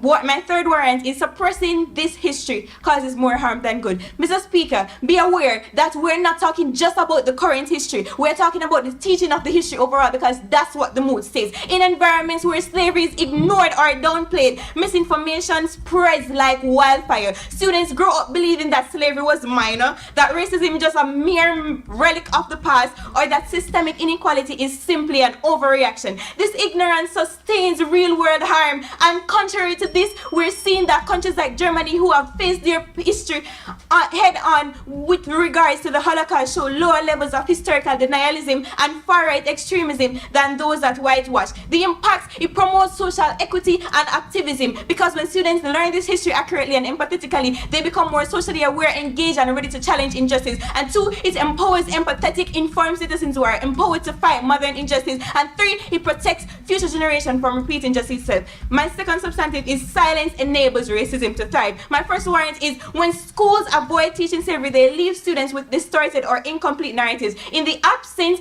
of formal education, when students are left to piece together understanding from biased media, peer opinions, or online misinformation, the result is a deeply distorted view of race and history. A 2018 SPLC report showed that only 8% of the U.S. high school seniors could identify slavery as the primary cause of the Civil War. When students believe that slavery was a voluntary arrangement or that racism ended in 1865, it undermines every effort to promote justice and equality today. Silence gives racism plausible deniability that it suggests falsely that if we don't talk about injustice, it must not exist.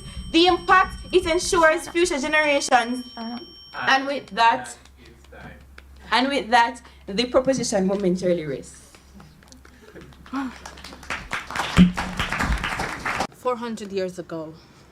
400 years ago, my people were dragged from their homes, tribes, families, placed on floating wood, and shipped across the Atlantic to what will be later described as the most inhumane act of all time. Cold, dark, uncomfortable, cannot describe the trip in ships where whips did not fail to miss. Injustice, rape and disgrace, blood rains, brute, force, ignorance, hate in their veins. Sweat and tears, labor revealed, produce from king fields only for the esteemed. 400 years of eroding one's pride, culture, heritage, value.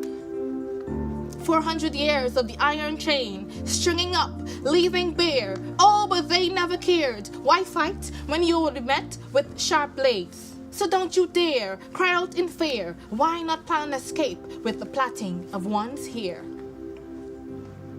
Oh, the drums, listen, dance, communicate. For tonight we fight a battle not even death could spare.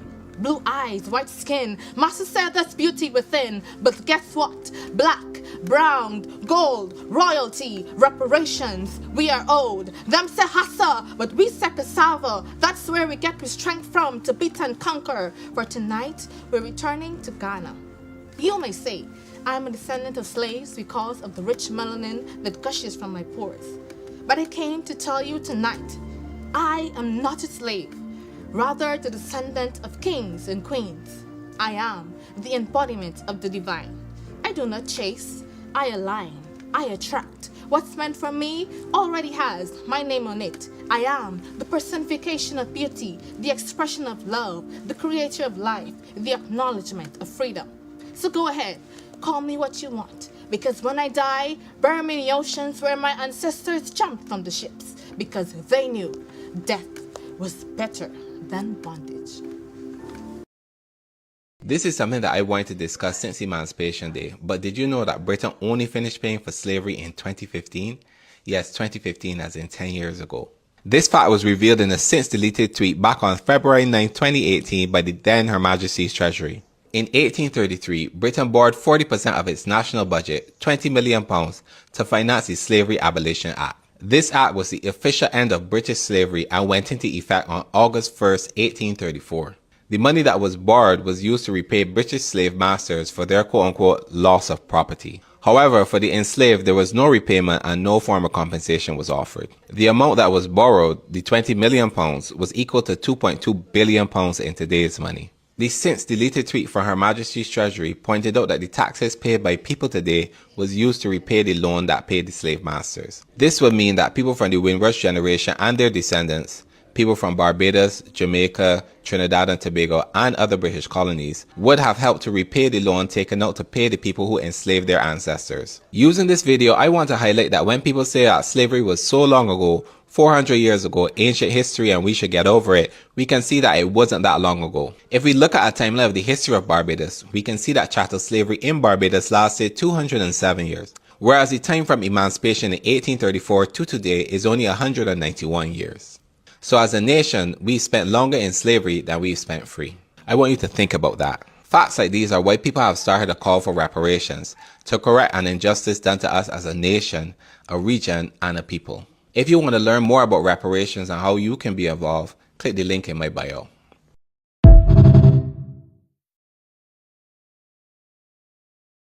What you take, give it back.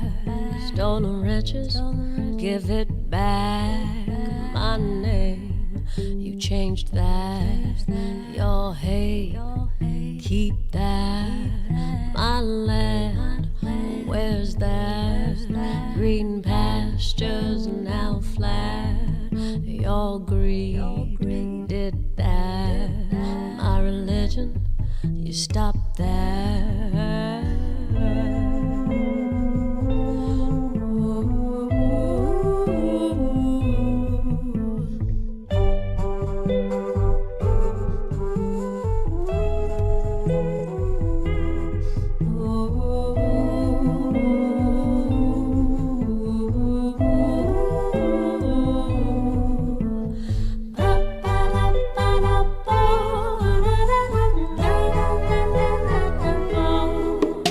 The African emancipation experience is a story of resistance and breakthrough, so that I could stand before you and speak to you because my ancestors paid the price for me.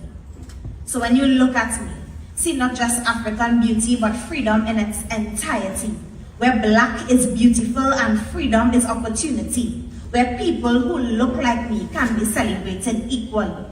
Don't be distracted by my melanin. This skin that was once frowned upon is now flourishing. And if you know not to which I am speaking, then let the history lesson begin. To understand where we're going, we must first understand where we come from. So for some, this story begins at the bottom of a ship, forcefully migrated from the motherland as human cargo, an economical decision to work on a sugar plantation, and so slavery began. Beaten mercilessly, and regardless of sex, they were all treated as property. Can you imagine what it would be like to not be in control of oneself, to have your very life determined by somebody else? And if you want to talk about human rights violations, slavery is the definition.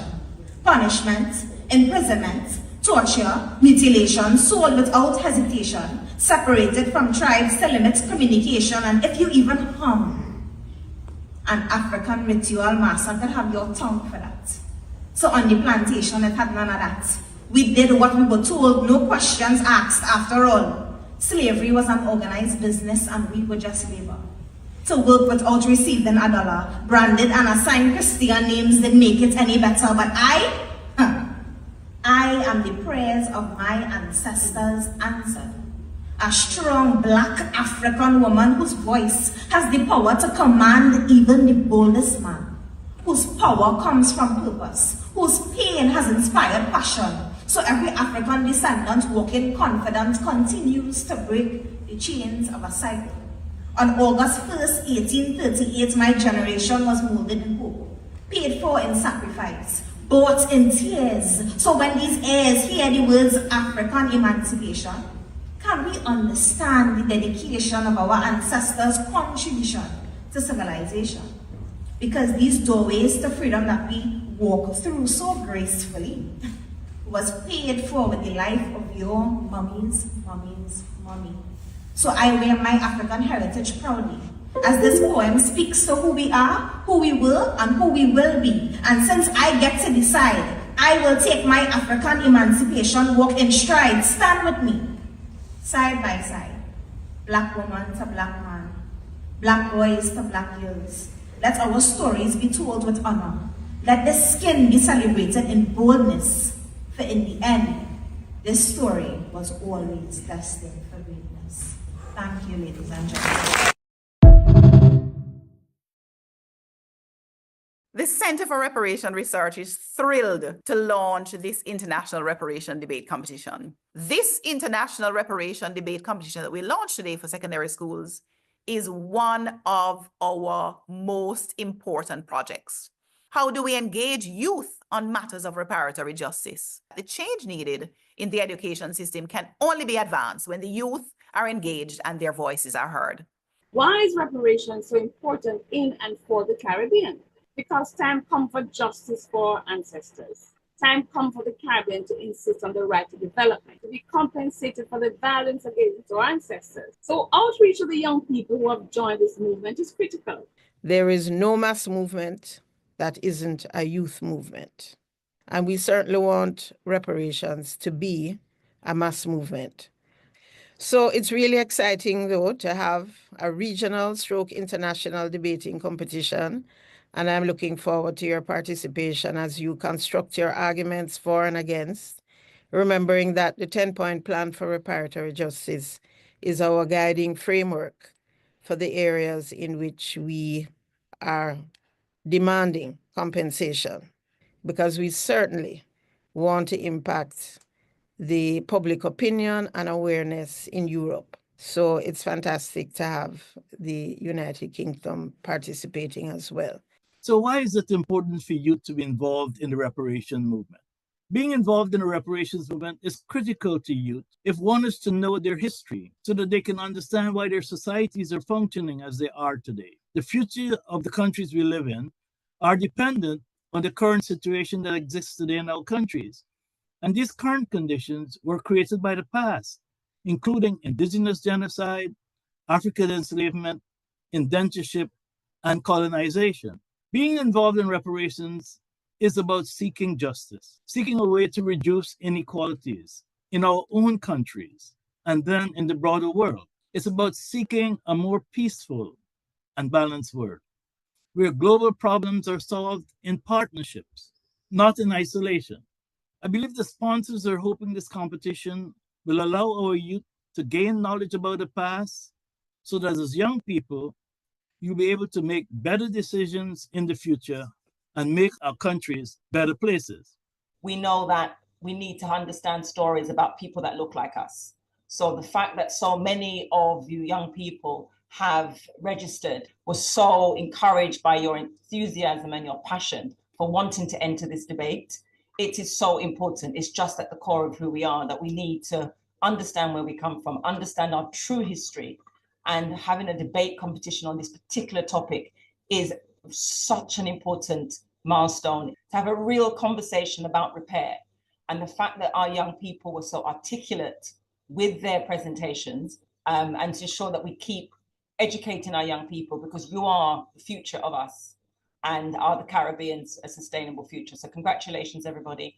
We are looking forward to the debate. Encourage everyone to join the debate. Thank you so much, all. Education about the history of the oppression of a people can either be a tool for liberation or a tool for reinforcing trauma. What allows for education to be one or the other is not the topics taught, but how they are delivered. Therefore, we, the proposition, would like to firmly state that teaching the history of the transatlantic trafficking of enslaved Africans, or TTEA for short, does significantly more harm than good, not because of the topic, but because of the current pedagogical approach taken. Your average high schooler learns about the transatlantic trafficking in enslaved Africans through a rigid, standardized curriculum. They are taught by a teacher who is expected to simply deliver information, often in a lecture format, and test students on their ability to memorize facts, years, and names. In this setting, students are not invited to engage critically with the material, ask difficult questions, or relate the content to their own lived experiences. Instead, they passively receive a version of history unable to truly process its relevance, impact, or emotional weight. Where is the opportunity to understand how this horror shaped the blood in our veins and the names we carry? There is none. Students memorize facts and regurgitate them on paper. But inside, the lesson lingers, that the history of the African diaspora is one of subjugation, and that their place in the world is to suffer and survive, not to lead, not to thrive. This is exactly what Paulo Freire, in his work The Pedagogy of the Oppressed, described as the banking method of education, where students are treated as empty accounts to be filled by the teacher. Freire believed this model was fundamentally oppressive because it prevents learners from becoming active participants in their own liberation. It discourages dialogue, reflection, and consciousness raising. This is what he calls conscientization. The teaching of the transatlantic trafficking in enslaved Africans today in many classrooms still follows this harmful pattern. When this topic is taught in a banking method that assumes dichotomy between human beings and the world they live in, Freire says an individual is a spectator rather than a recreator. This kind of teaching doesn't empower, it conditions students to fit into a world shaped by oppression rather than resist it. And that is why we say it does more harm than good, because it teaches history in a way that keeps students passive, not engaged. We learn about Oladoye Ekiano, we learn his name, we learn that he experienced this and he wrote an account, but do we open the book and study it and analyze it and discuss it with our teachers the way that Israeli schools discuss Elie Wiesel's Night of the Holocaust? The opposition says they want students to learn about the slave trade and the enslavement of people. And of course, we all want all students across the world to have reverence for this grave and absolutely horrific period of history. And we do this with the intention that learning about it can empower them to challenge the lingering legacies of racism and inequality. However, defending the status quo, which our opposition seeks to uphold and claims offers us more good than harm, will not offer us this. This is not remembrance. This is not reverence. And when you trace the system back to its roots, you realize that this is not our system at all. Accepted. The fact that students today are not listening about the brutality, but also about the resistance, the rich civilizations before slavery, and the ongoing legacies, creating empowerment more than harm. Right. Our issue is not with these topics being taught, but it is the way that they are taught and the way that they are emphasized with regards to all of the other things that are occurring within African history. To continue, our education system was inherited from Britain, a colonial power that had no interest in nurturing Caribbean identity or liberation. And what good can we expect from teaching this topic when we are continuing to do so in England's pedagogical approach? Even worse, as you mentioned,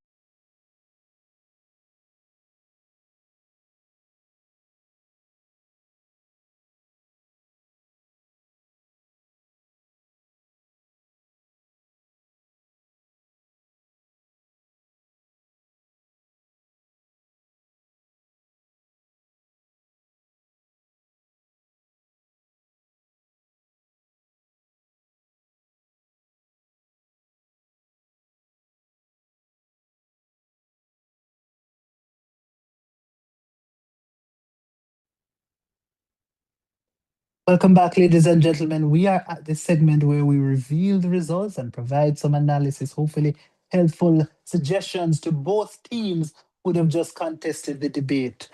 We had on side proposition Montego Bay High School and Edwin Allen High School in opposition. Both teams hailing from Jamaica.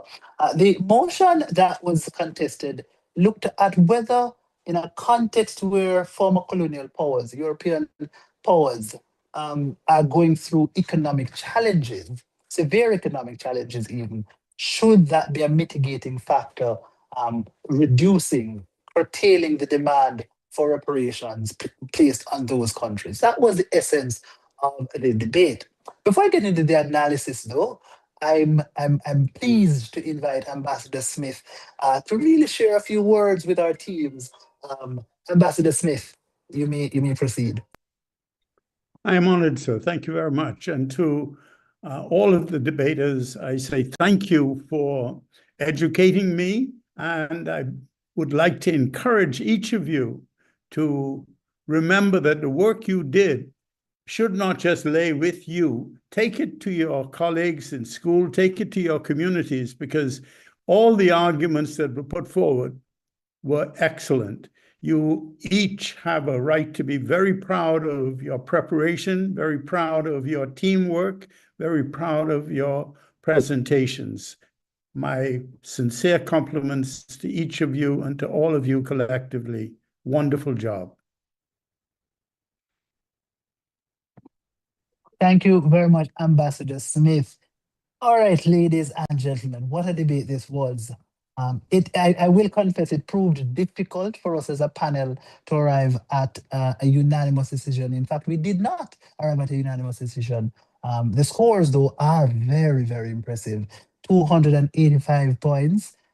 You think that that guarantees that those points must be for the winning team? Oh no, it was actually for the second place team, because the winners ended on 287 points. Just a 2 points difference between both teams. Really, really excellent scores those are. Now, let's dig into the debate. Team Montego Bay High School contends that the cost for reparations is astronomical. They say, for example, Britain would have to pay in excess of $17 trillion, and the British government's budget is about north of £2 trillion. Not dollars, pounds. Okay, and they say that that would take multiple years of significant sacrifice on the backs of the British people to cover those huge expenses.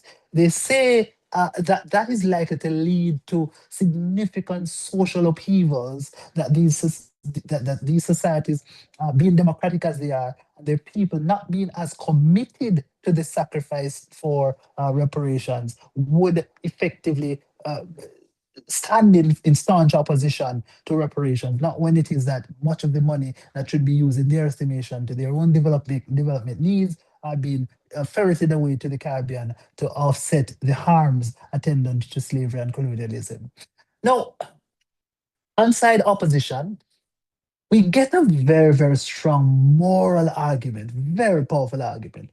And it says, given the enormity, the almost incalculable nature of the harms that were wrought in the period of enslavement and reparations, and colonialism, my apologies, that places an unflinching sort of obligation on Caribbean states to demand full reparations.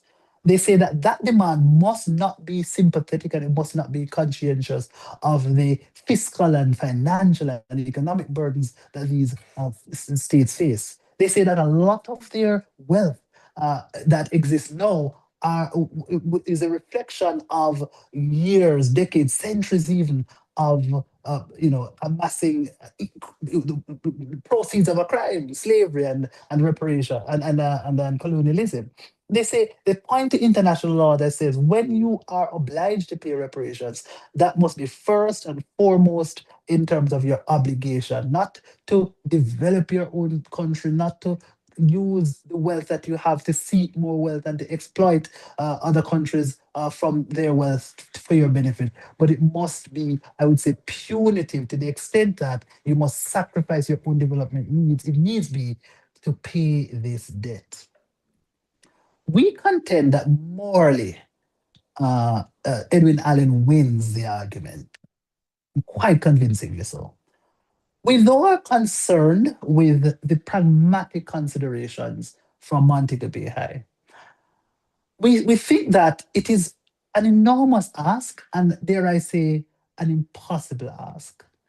In the context of a debate, though, the impossibility of it is not something that concerns us as judges, in as much as the motion is framed suggesting that either world could materialize, it must be then appreciated by both teams that it is possible for these former colonial powers to pay the reparations that are due, irrespective of the cost. But that said, Montego Bay High School's claim of the enormous upheavals that would have been had and the strain, in fact, the breaking of bilateral harmonious relationships that now exist is problematic. And ultimately, that those kinds of fractures will lead to fundamental harms flowing towards the Caribbean. They say as well, and importantly, that the particular risks that result from placing the full demand of reparations will be such that reparations will not be achieved in the fullest extent possible because of the mitigating factors, societies choosing not to pay, or rather, former colonial powers choosing not to pay because it is too onerous. We think that at that point in the debate, Edwin Allen's responses are twofold. One, morally, the harm is so egregious that it vitiates any sort of right for these former colonial powers to receive sort of an empathetic consideration with respect to the demand. And two, we felt though that there would have been a greater strengthening of the argument if Edwin Allen had pointed to the fact that these funds could be paid out indefinitely, could be paid out over a protracted period of time. But nevertheless, mechanistically, those are reasonable responses. But fundamentally, it is a principle that they stand by. And we think that on the question of principle, as I said before, the moral argument, Edwin Allen wins. But we're concerned that pragmatically, there's not an adequate response. Another layer of response that we get from Edwin Allen is this idea that says we can, in fact, pay reparations in non-monetary ways. We can provide land redistribution, we can provide aid and so forth, development aid and so forth. And I have a point to make about the development aid argument. But those are alternatives to reparations in Edwin Allen's word. Montego Bay High School response is say, whatever the reparations, whatever the form, there is a cost that ultimately materializes in terms of the paying country's GDP and the paying country's budget and so forth. There is a cost that has to be borne. And so you do not lose the impact of the fiscal burden or the financial burdens simply because you have diversified the form of reparations that you are paying. And then finally, ladies and gentlemen, on the question of whether the development aid is a form of reparations, we get some analysis from both teams sort of engaging with the characterization of development aid as being reparatory in nature. We think that it is not reparations, in as much as reparations almost should align with something akin to the CARICOM 10-point plan, which starts with an apology, which starts with other forms of redress that are not done within the context of development aid. But we think, nevertheless, that more importantly, because it's not development aid, we don't think that it is comparative to sort of juxtapose development aid with reparations, even though we think that it is a reasonable argument to point to development aid as being the form that leads to benefits flowing as well to the former colonial powers in a way that makes it causes a continuation of sort of neocolonialism and the, dare I say, the oppression of Caribbean societies at large. So, ladies and gentlemen, those are just a few of the thoughts that we weighed in our discussion. Again, this is not a clear decision. It's not a majority decision, I should say, or unanimous decision. It is a decision that sees one judge voting in favor of one team and the other judges voting in favor of the team that ultimately wins in this match. 2 points separating both teams. At this time, I invite both teams to unmute their microphones so we can get some quick reactions and ultimately some quick exchanges between both teams. I know the anxiety So is intense. congratulations. I know as well that it's hard. Oh, not just yet, teams. Hold on. I'm yet to make the announcement. Calm down. Thank you.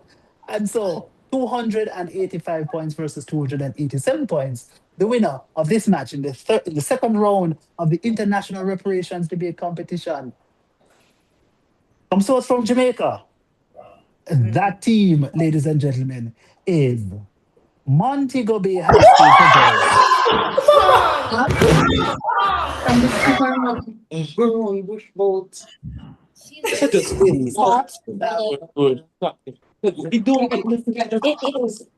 Thank you. All right. I just want to say congratulations to the other Right, team and we're as not well. going. The points were very close. Don't I don't piss think you me guys off. could tell how anxious we were, and we felt that you. It's just bias. All right, please be mindful that your microphones are unmuted, that we're hearing your sort of comments. All right, good. So Montego Bay High School, I think you're extending some compliments and some commendations to your opponents.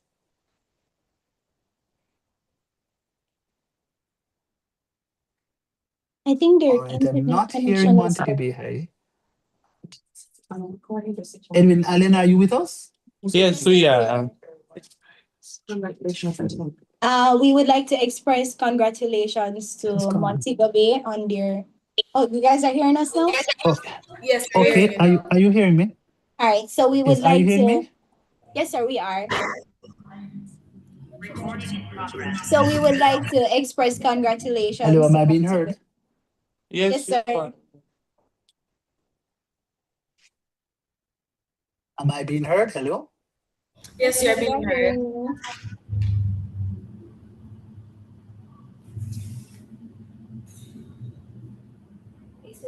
I think he's. All right. Thank you. Am I being heard? Yes, sir. That's fine. Am I being heard? Yes, sir. So congratulations. Just let it go.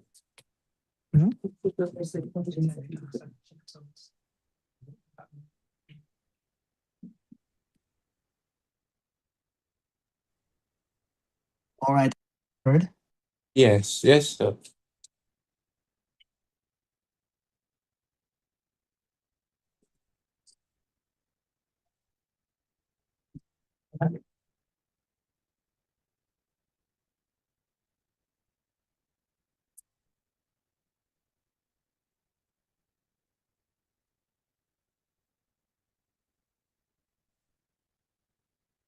So we would like to express our congratulations to Montego Bay, and we want to say a well-played match. Thank you. And congratulations to you too as well. I'm not sure if you would have heard me before, But the match, it was very close. I don't know if you guys were able to tell how anxious we were, but overall, congratulations, because you guys did come with some strong points. Some of the things we had to really think about and then revisit our speeches. So just overall, you guys did so well. Thank you.